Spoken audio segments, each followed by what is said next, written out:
Good evening, you're watching the news from the Sultanate of Oman television. First, the headlines. His Highness Sayyid As'ad bin Tariq Al Saeed receives a written message from His Excellency, First Deputy Prime Minister and Foreign Minister of the State of Kuwait.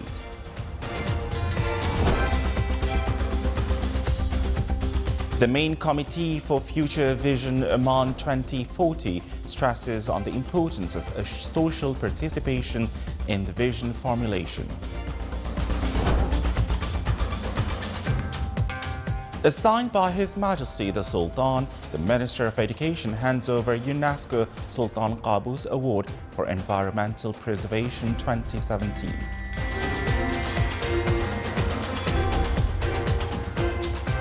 And to enhance high administrative abilities in government sector, the second version of Government Competencies Program is inaugurated.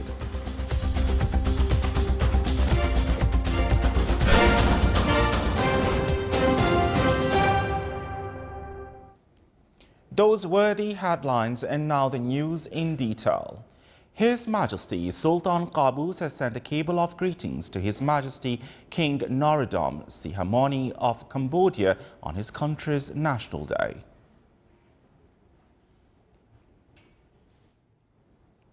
His Highness Sayyid As'ad bin Tariq Al Saeed, Deputy Prime Minister for International Relations and Cooperation Affairs and Special Representative of His Majesty the Sultan, has received a written message from His Excellency Sheikh Sabah Al Khalid Al Hamad Al Sabah, First Deputy Prime Minister and Foreign Minister of the State of Kuwait. The message was handed over to His Highness by His Excellency Fahad Hajar Al Mutairi, Kuwait Ambassador to the Sultanate, when His Highness received him in his office today. The meeting touched upon the good bilateral relations between the Sultanate and Kuwait and the existing cooperation between them in various aspects, which serves the common interests of the two countries and their people.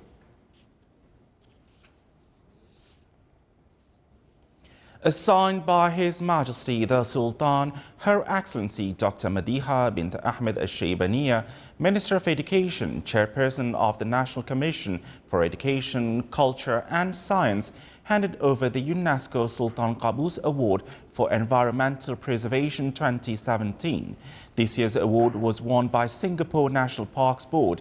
It was presented during the World Science Forum held in Jordan. It was given to Singapore for its commitment and diligent work to support environmental preservation. It also promotes the conservation of urban environments, rare natural areas, and improves the conditions of habitats and species, and supports the teaching of biodiversity at all levels of education. It is worth mentioning that Singapore National Parks Board, in cooperation with the Secretariat of Convention on Biological Diversity, has developed the Singapore City Biodiversity Index, which is considered an important self-assessment tool. The main committee for Future Vision Oman 2040 stressed the importance of wide social responsibility in vision formulation. The committee reviewed a summary for communication strategy and involved related personnel in its fifth meeting. The committee also discussed preparations for Foresight Future seminar and its attached workshop, which expected to be held in December 2017. The work of the meeting included stages of preparing Future Vision Oman 2040, improvement of the project progress, in addition to discuss a number of decisions and recommendations needed for some topics. The meeting was chaired by His Highness Sayyid Haitham bin Tariq Al Saeed, Minister of Heritage and Culture, Chairperson of the committee.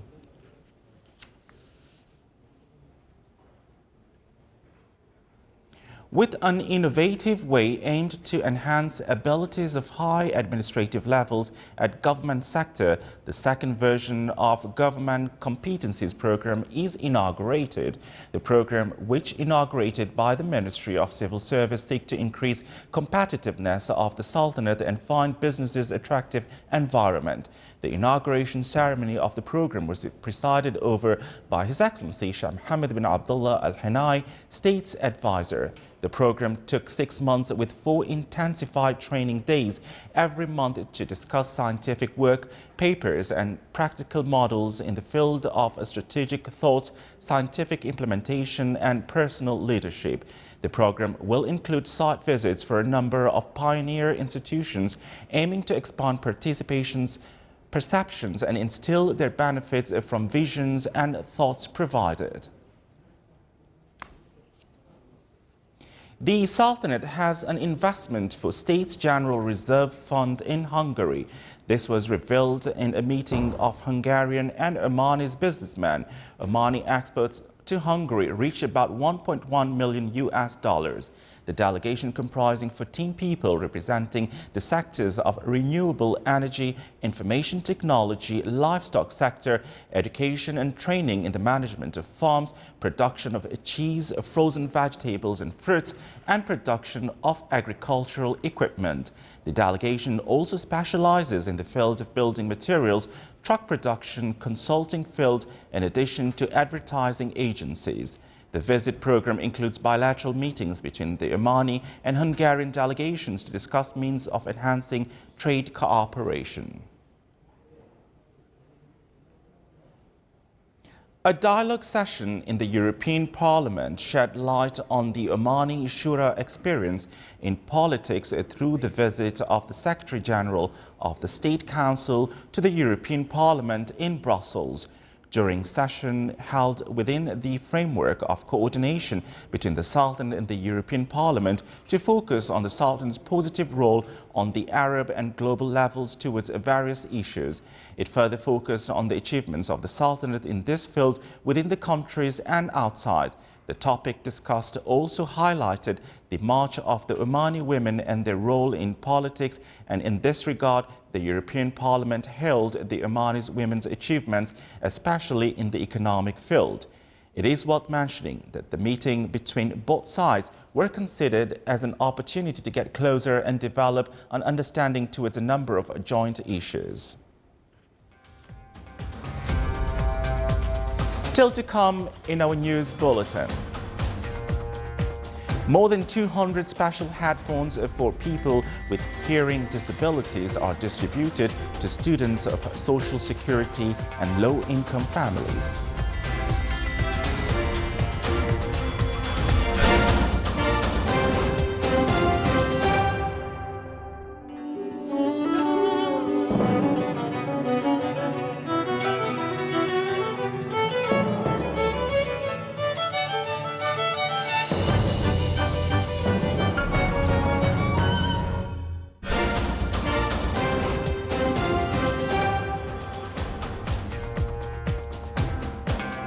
Welcome back to the news from the Sultanate of Oman television.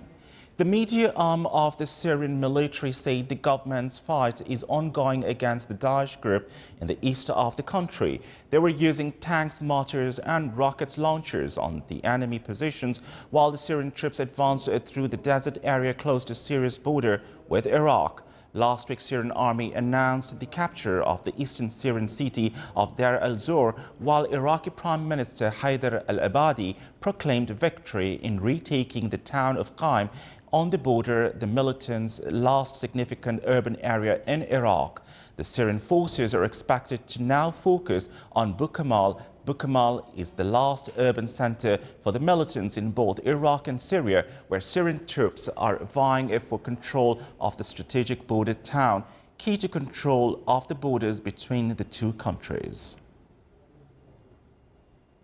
NATO Secretary General Jens Stoltenberg said ministers meeting today in Brussels would agree on an outline designed for the adopted NATO command structure, with the new commands to improve the movements of troops across the Atlantic and within Europe. Stoltenberg stressed that military mobility is key to all deterrence and defense. Ministers meeting in Brussels will endorse a plan to create 2 new commands, one to protect sea lanes ferrying troops and equipment across the Atlantic, and the other for land forces in Europe. It's the first time that NATO will expand its command structure since the Cold War. At the time, 22,000 personnel were working at 33 commands, but numbers have been slashed to fewer than 7,000 people and 7 commands. Stoltenberg also said ministers at the defense meeting would be discussing tensions in North Korea and the increased support of Afghanistan amid interesting volatility in its security situation.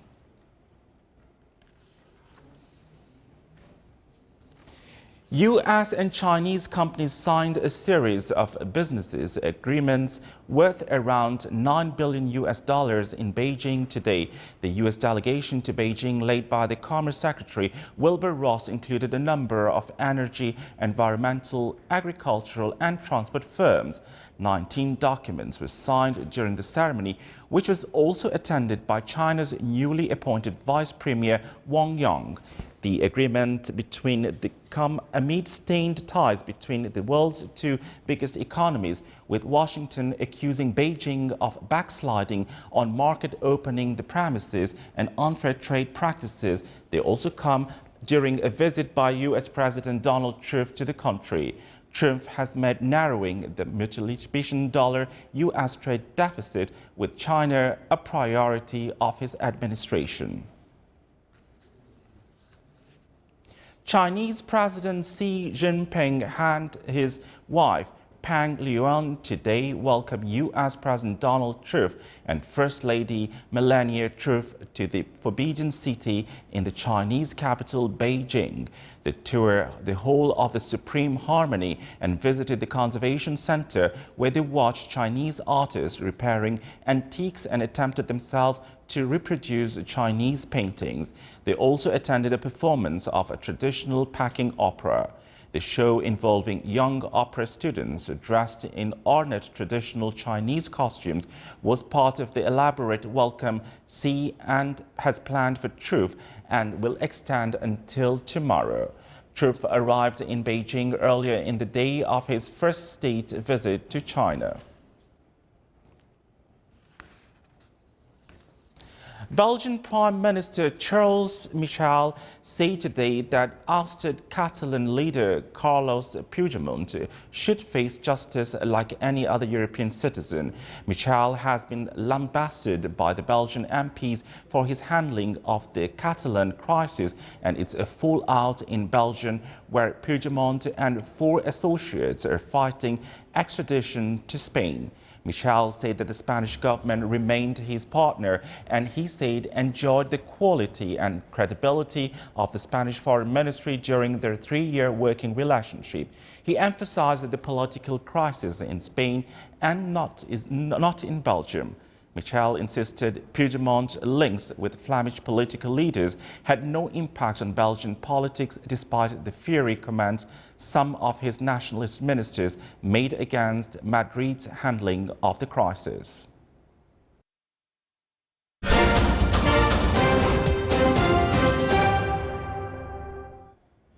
In order to encourage projects of research and innovation in strategic sectors and to create work opportunities and international competitiveness, Sultan Qaboos University organized an open day for research centers, 2nd edition. This activity showcased updated academic programs at the level of university and higher studies, as well as researches and consultation projects which reflect the Omani community.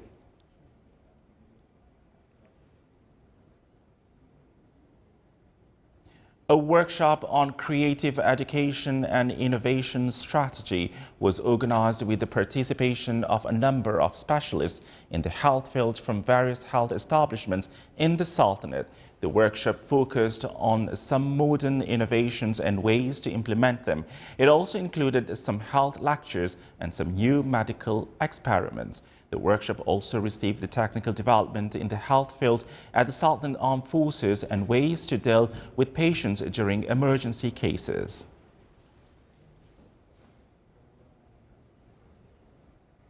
In order to support youth activity in wilayas of the Sultanate and promote sports events, the Ministry of Sports Affairs signed an agreement with Oman Oil Company for providing clubs with free fuel for 1 year.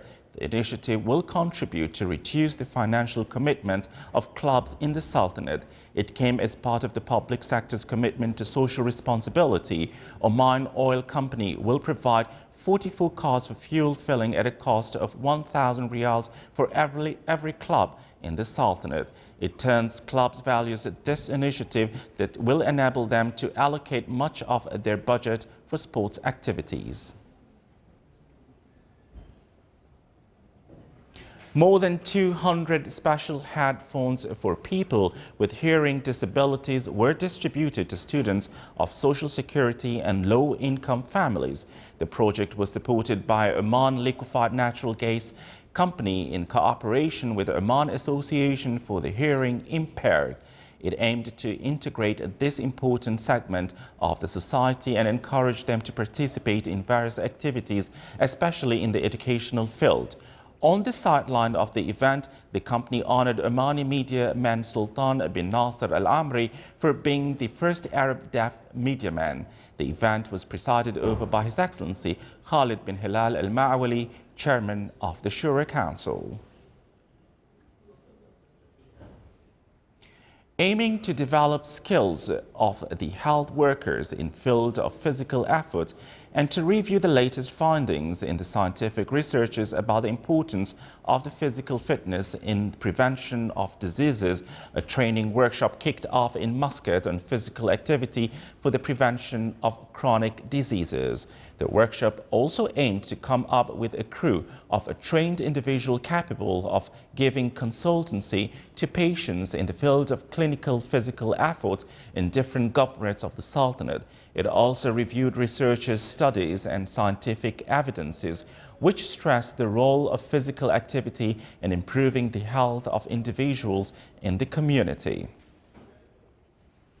The Ministry of Agriculture and Fisheries issued a decision to ban the importation of live birds, their products, derivatives and wastes from the Republic of Bulgaria.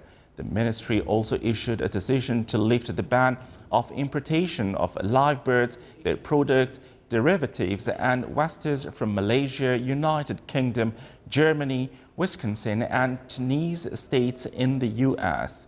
The decision comes after the recommendations of the competent veterinary authority to eliminate the reasons of banning the importation of the above-said products from some countries.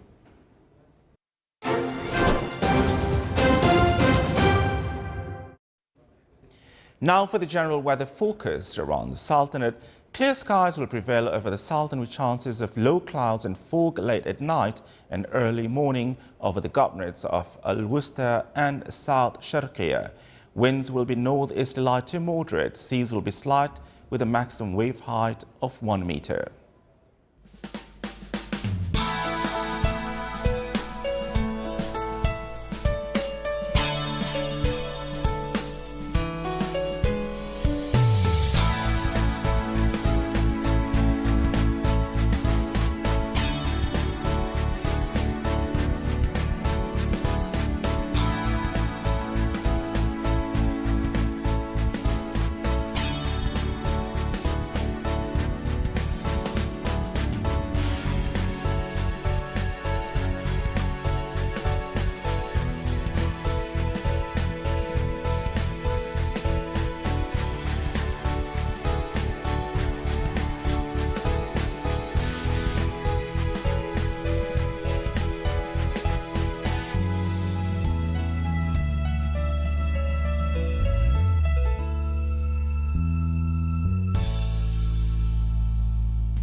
is the Sultanate of Oman television. Before we enter tonight's bulletin, here are the main points once again. His Highness Sayyid As'ad bin Tariq Al Saeed receives a written message from His Excellency First Deputy Prime Minister and Foreign Minister of the State of Kuwait. The main committee for Future Vision Oman 2040 stresses on the importance of social participation in the vision formulation. Assigned by His Majesty the Sultan, the Minister of Education hands over UNESCO Sultan Qaboos Award for Environmental Preservation 2017. And to enhance high administrative abilities in government sector, the second version of Government Competencies program is inaugurated. With that, we come to the end of tonight's news bulletin. From all of us here at the studios and the newsroom, it's good night.